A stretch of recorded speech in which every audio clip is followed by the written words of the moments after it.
Frankly, this was, I believe, the greatest political movement of all time. There's never been anything like this in this country and maybe beyond. So I want to thank the American people for the extraordinary honor of being elected your 47th president and your 45th president.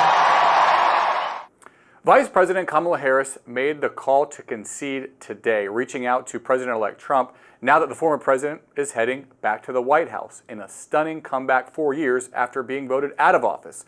After being ousted, Trump was indicted multiple times in state and federal courts and convicted on 34 felony counts. But Trump easily dispatched his competitors in the Republican primary, then coalesced the party, first against President Joe Biden, and then Vice President Kamala Harris once she took over the Democratic ticket. Trump rode a wave of anger over the economy and immigration to victory, aided by a cast of supporters that included business titans, media personalities, and an army of loyal fans across the country. Joining us to break down this historic development, Niall Sandage, White House columnist here at The Hill. Niall, thanks for coming on. What is top line? What is your reaction to what we witnessed last night? I mean, historically, it's an extraordinary achievement, if we can use that word. I mean, obviously, to many of his detractors, former President Trump very identified with January the 6th. Lots of people thought his career was over at that point. There were then more criminal indictments. There was a criminal conviction, and he has still come back to win the presidency back. First person, of course, since Grover Cleveland in the 19th century.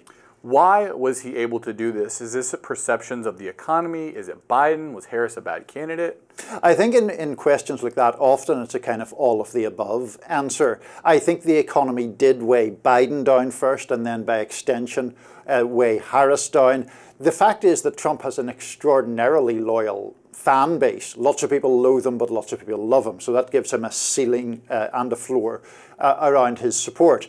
And I think that generally there is an anti-incumbent mood to some extent, an anti-establishment mood. And he has often been very good at capitalizing upon that. I want to just talk about how this happened a little bit. Harris lost in rural areas by more than Biden. She won in cities by less than Biden. And in the suburbs, it was kind of a mixed bag. There certainly wasn't this groundswell of support that Harris had hoped to get maybe from moderate Republicans. She was campaigning a lot with Liz Cheney. What do you make of the demographic breakdown of how this outcome came to be? I think that suburban picture is really important, even though it was mixed, because the whole theory of the case from Democrats was suburban voters, moderate people, people who see themselves in the center ground, would turn away from Trump, who was being described by Harris as a fascist and other things, and toward her. That really doesn't seem to have happened, certainly not to any greater extent than it did for President Biden in 2020. Let's talk a little bit about the Latino vote. You know, there was so much made over this comment, this joke that was told at Madison Square Garden during a Trump rally there that Puerto Ricans were going to be super upset about it. The comedian had made a comment referring to the island of Puerto Rico as a an island of garbage.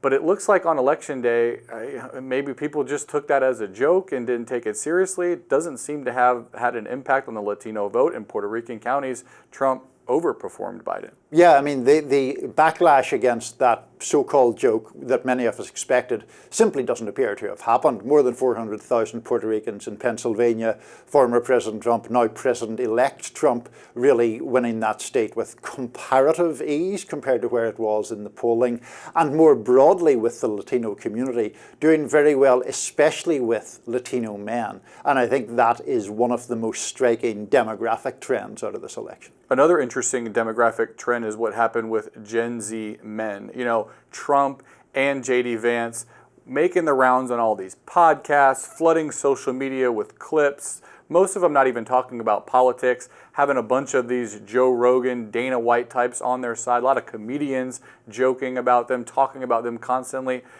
It seems like that worked. Trump did pretty well with Gen Z men. Yeah, he did. I mean, I think that the media strategy of this newer media or more un-establishment media seems to have worked generally. The other point I would say, Drew, is, you know, for people of my generation, I think there was an assumption that the younger generations would keep getting progressively more liberal. That doesn't really seem to have happened with young men of the current generation who appear, if anything, to be shifting slightly, culturally at least, toward the right. but it's not necessarily on a policy basis, it doesn't seem. And a lot of issues, especially social issues, they're pretty progressive. It's kind of a vibes thing and a social media, vibes. Yeah, and an anger, I think, against the establishment media and the establishment political party. To some extent, it may be just kicking over the views of your parents, as younger generations typically do. But certainly, there is a bit of a defiance about what were previously regarded as, I think, liberalizing social norms. Another interesting trend that we saw is Blue America not going red, but becoming more purple. We saw this in places like California and New York, where Harris still won, but by a lot less than Biden did. And in fact, it looks like Trump is on path to win the popular vote. What do you make of the ability of Trump to play in these progressive bastions? I saw in San Francisco, he was doing better than he did in 2020. What do you make of how that has played out and the impact that could have on things like the U.S. House? So one question that we don't really know the answer to is that specific to Trump himself, or is that more a byproduct of the current Republican Party that then other candidates can replicate? As for something like San Francisco, one of the dangerous things in politics is to shift to such an extreme that the pendulum swings against you. And I think we've seen in some of those West Coast cities, particularly San Francisco, this idea that very progressive policies have backfired in terms of basic social order, and so there has been a bit of a backlash against those. It strikes me that there could be some backlash against kind of urban governance. We see like some of the issues that happen in the cities, at least the way they're portrayed in the media, is pretty negative, and there may be a section of the population, even in those urban centers, that's there's a backlash to how those cities are run by many times Democratic mayors. Yeah, absolutely. I mean, those cities are overwhelmingly Democratic in their voting behavior. It's Democratic mayor after Democratic mayor. Anytime that happens, whichever party the person belongs to, if you're just unhappy with the way things are, then you look back and it's like, well, we've had one party control effectively for a long time, and that party then can become subject or target of people's anger. Where did Democrats go from here? It seems to me that whatever you make of this election, there was a repudiation of the Democratic Party. Talked about maybe some soul searching that the party needs to do, maybe some fighting between the left and right flanks of the Democratic Party.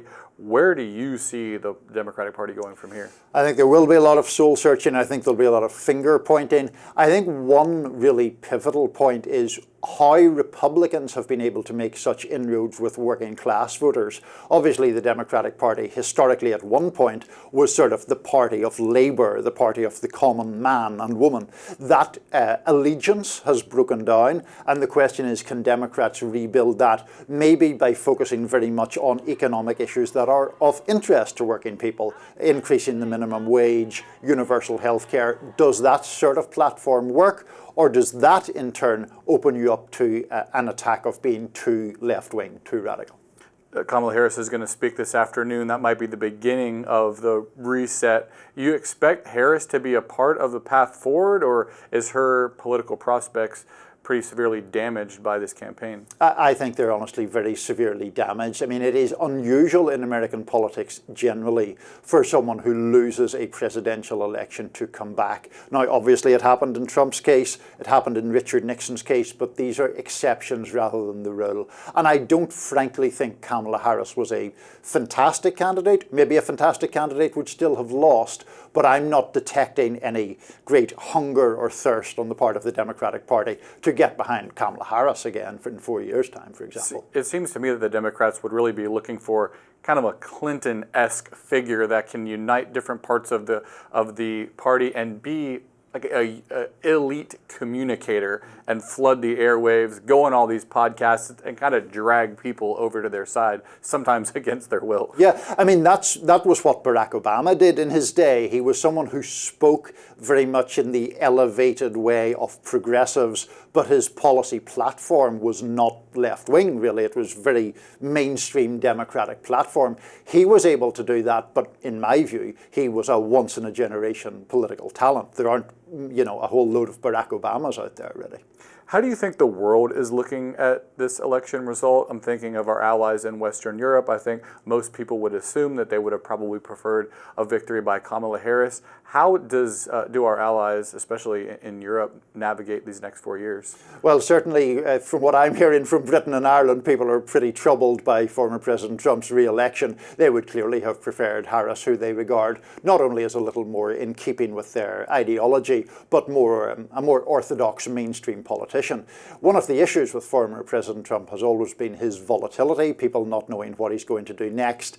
But in addition to that, I think there is concern, particularly in Western Europe, about his skepticism of multilateralism, of NATO, of the European Union, of any kind of body like that. How do you think it impacts the war in Ukraine? You know, the Trump has talked about he can fix it pretty easily, that it would have never happened on his watch, but obviously it's a super complex situation.